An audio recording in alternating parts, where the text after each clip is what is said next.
Hello everyone and welcome to UG Snap Mentor guys. आज हमारे साथ हैं आस्था मिश्रा जी, जिन्होंने नेट एग्जाम को क्वालिफाई किया है विद 97.42 परसेंटाइल के साथ। तो आज हम समझेंगे इनसे कि क्या प्रिपरेशन स्ट्रेटेजी रही इनकी, किस तरीके से प्रिपरेशन करी जाए ताकि आपका एग्जाम क्रैक हो जाए। तो आस्था जी अपने बारे में बताइए, फिर बताइए आपने कैसे प्रिपरेशन करी है।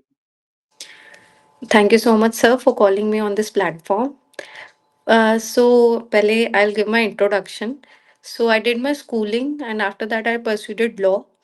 I did my BLLB honors, and then I did my LLM in criminal law. And then I got to know about the exam called NET.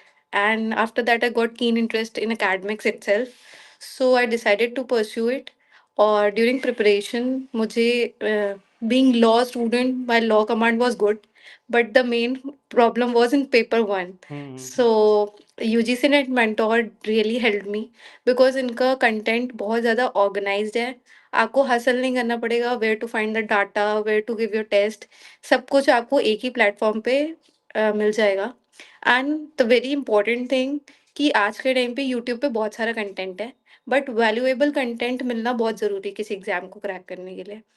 सो उसके लिए मुझे सर के प्लेटफॉर्म एग्जाम मेंटोर ऐप पे सारी चीज़ें एकदम पीडीएफ एकदम systematically arrange थे, जो मुझे बहुत हेल्प आउट कर रहे थे किसी भी अपने, चाहे लॉजिकल रीजनिंग हो, मैथ्स हो। Hmm because from being a law department, maths वगैरह डीआई सुन के ही थोड़ा सा ऐसा हम्म लगता है कि how to crack it. But जब तक अगर आप पेपर वन पे काम नहीं करेंगे, you can not crack net neither hmm JRF. So hmm definitely आपको पेपर वन पे फोकस करना पड़ेगा। ओके। और उसके लिए मुझे सर के नोट्स काफ़ी ज़्यादा हेल्पफुल लगे।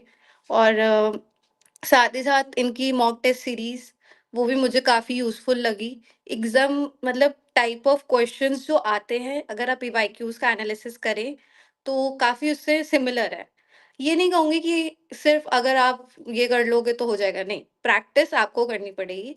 एट द एंड आप सिर्फ़ उससे गाइडेंस ले सकते हो, आप पैटर्न समझ सकते हो। हम्म अब अगर हम हायर एजुकेशन की बात करें, तो जो सर के नोट्स हैं, अगर आप ऐसे यूनिवर्सिटीज़ गूगल करके पढ़ोगे या यूट्यूब पे रैंडमली पढ़ोगे, इट गेट्स वेरी अनोइंग और बहुत कन्फ्यूजन क्रिएट करता है। Hmm but when you look at your notes, it is very systematic कि हाँ, एक हायरार्की आपके दिमाग में सेट हो जाती है, what comes after this.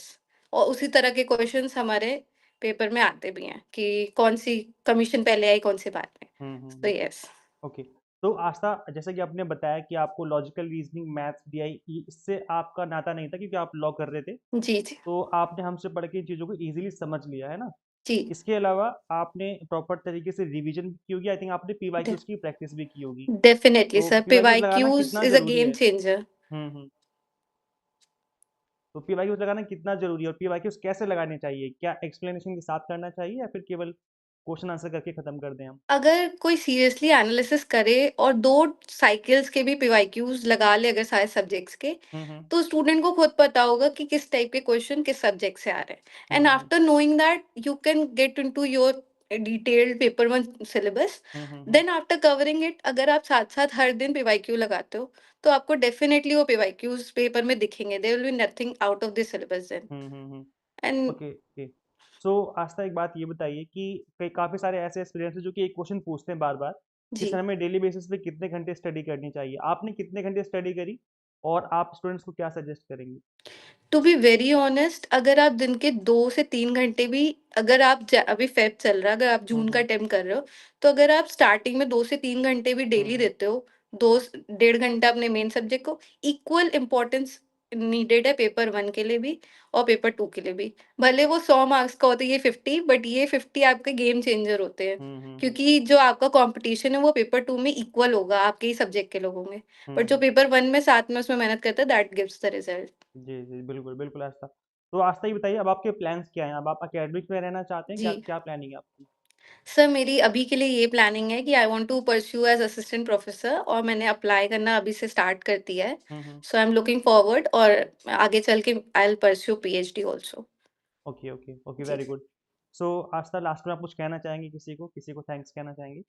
Definitely, sir, this exam is very close to my heart because I lost my mother in July, and after that, the last words I had with her was about my June result.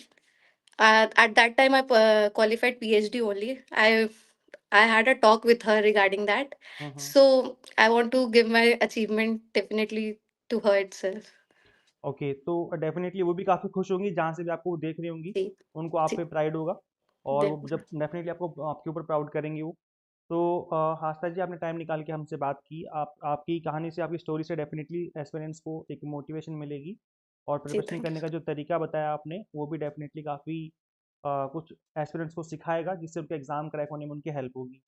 you. जी so thank you so much. Thank you sir, thank you so much.